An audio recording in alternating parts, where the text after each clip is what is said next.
konti lang may para ano may Kahit ano. konting pagtingin. Tagalog na yun. Balik ka anak, mayroon kong tinapay para sa iyo. Pero ka!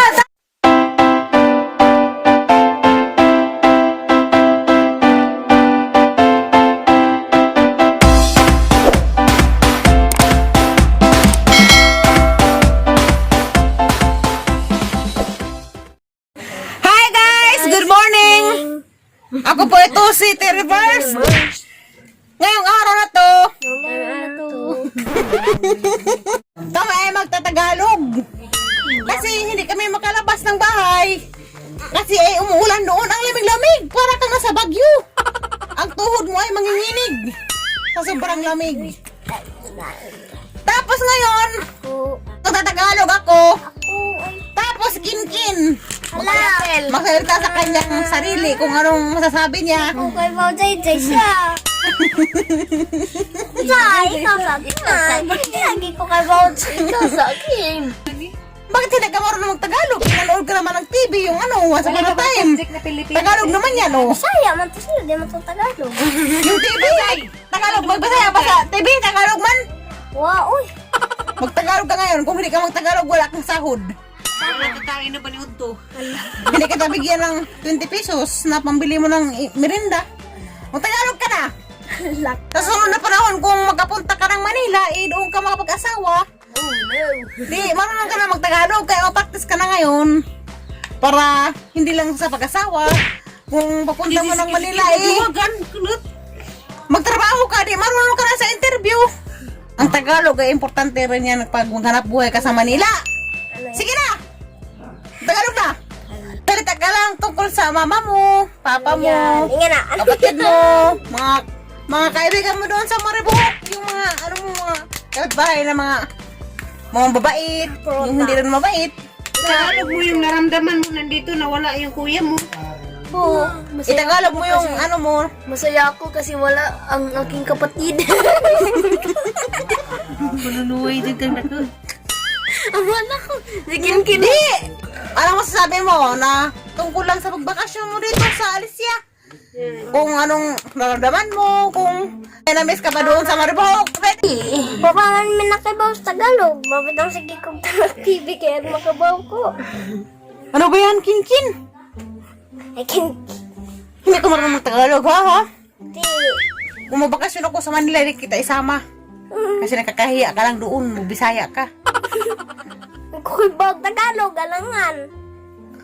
Kaya ba kayo mag-Tagalog? In English ra. English la. Kaya tayo, in English ko ro. Bisayara. What can you say about your vacation here in Alicia? Pag gitubod kin, di yung tatamo abutog English kin. Tagalog raw takin. Lagi. Ay, what can you say about your vacation here in Alicia? Sad. Hey, let's answer. Nakikita ko sa mga post mo na lagi kang first honor. Tapos ganyan. Ganyan pala ang first honor, hindi marunong mag-English. Tagalog. Di ko personal ay. Tagalog, gay, hindi mo mag-English. Tagalog doon, sige. Tagalog meron ka sa doon, sige. Ready, go. Ikaw mauna tayo kasi ikaw yung maganda. Bilisan mo sa'yo, nagsuko na. Nakalimutan ko, balik ako si Jai Lumena, nakatira sa Maribok. At nagbakasyon sa Alicia. Masaya ako dahil nakita ko ang lola at lolo ko at mga tita. Oh, ayan! Grabe! Very good! Marunong ka ng Tagalog! Oh. Si Kinkin, sunod! Ano? Nari ko kay mga matatiri. Oh, si Kin na nakatira sa Saan ka ba? puti. Hindi ka na taga-puti. Dito ka inanak. Dari di ay. Sa Karangi. Nakatira ba ko sa puti? Sa ngayon. Pero nakatira ka sa Karangi. Ngayon, nagbakasyon lang sa Maribohok. Maribohok? Sige! Sige! Balik ka sa ano ngayon. La. Ibag ko. Narihimog na siya. Ako si Ken. Nakatira sa Karangi. Nagbakasyon sa puti. susunod.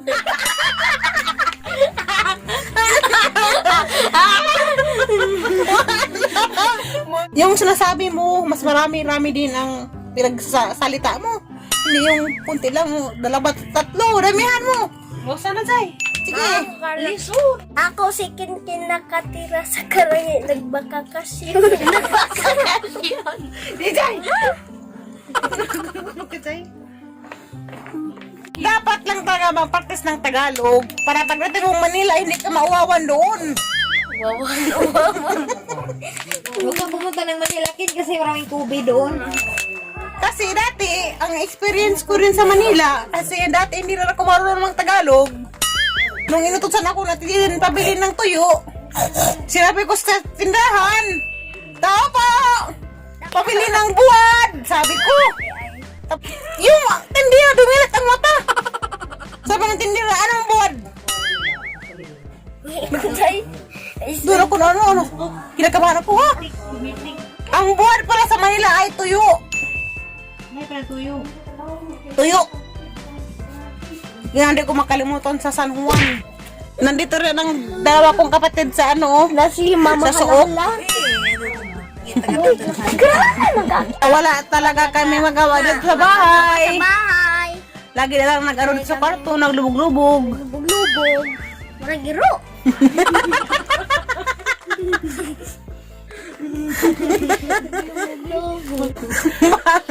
Bakit ang iro lang ba ang marunong lumubog? Hindi ko na ibang bugnutan ba? Mas bumibinta ang kahimtang namin kasi ang higaan namin ay ano na, na siya. Kaya, nagpapasalamat talaga ako sa nagbigay dito. Buong pusong pasasalamat na bababa ako sa silong kasi sinanay at tatay mo na ang interviewin ko kung marunong ba sila mag-Tagalog. Meron pala si Purami.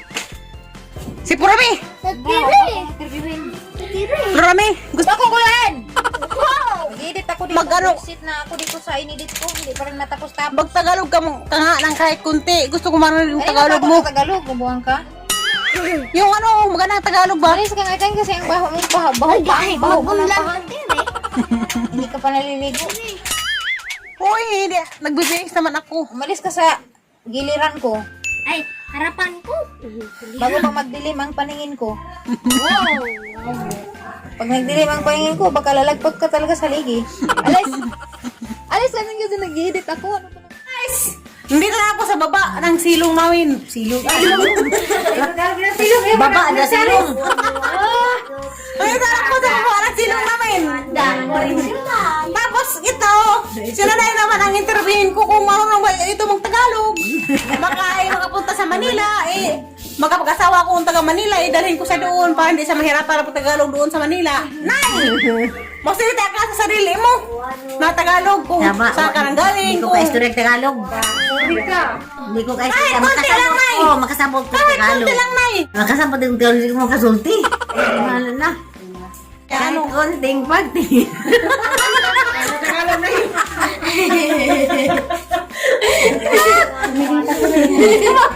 Hindi ko marunong lagi magsalita ng Tagalog. Ay, marunong ko na, oh. Sige.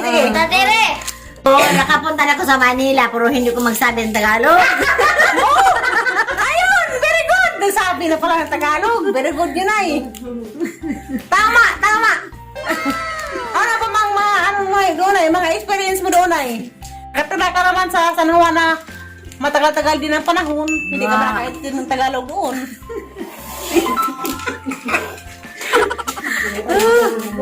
Sige na, Nay.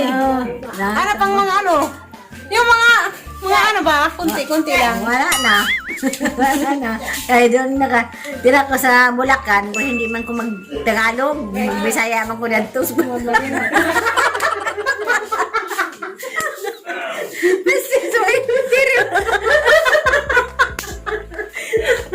Oh, ayan!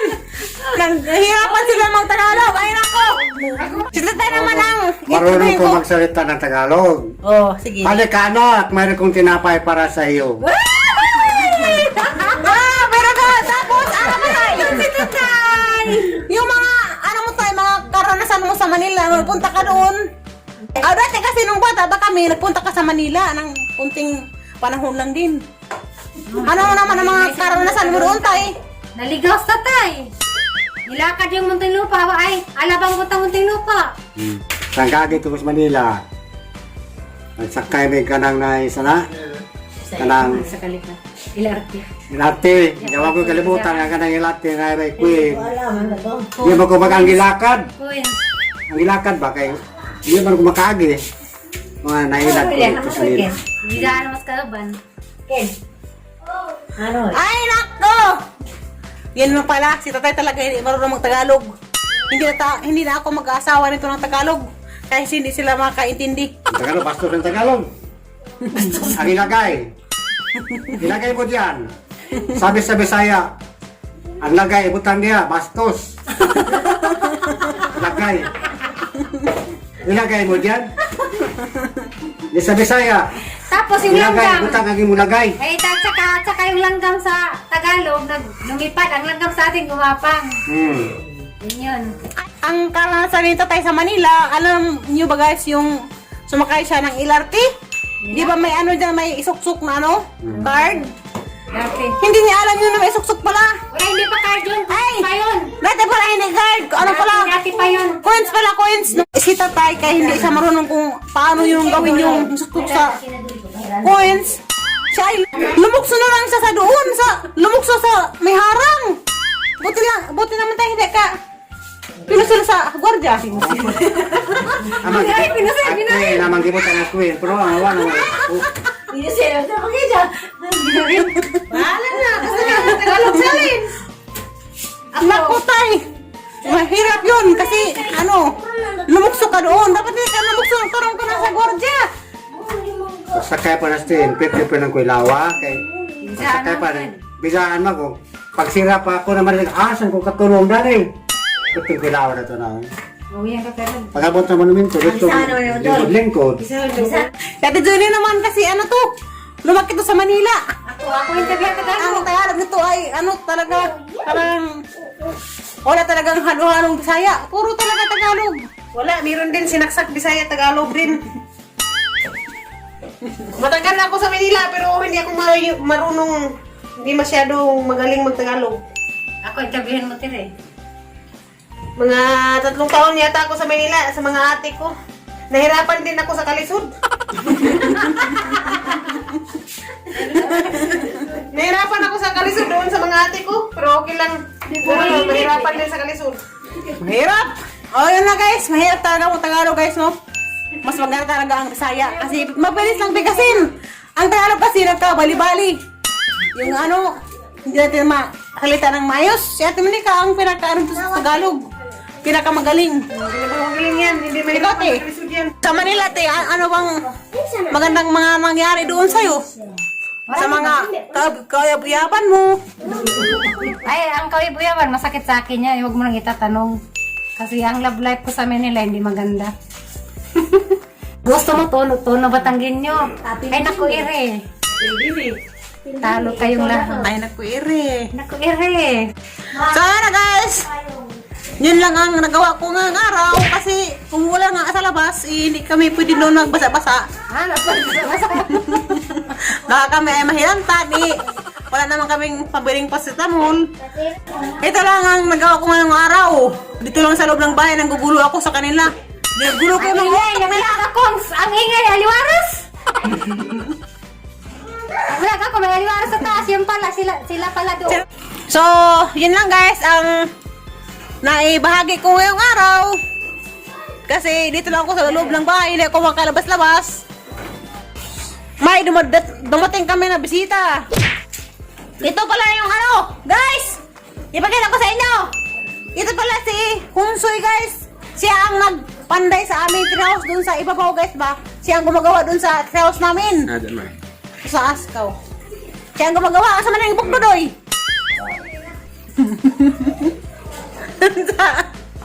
Mara taong vlogger ang adlaw guys. Nahangag ko na rin kalit. Kahana mo kong Tagalog. Salamat sa magtanaw. Bye-bye!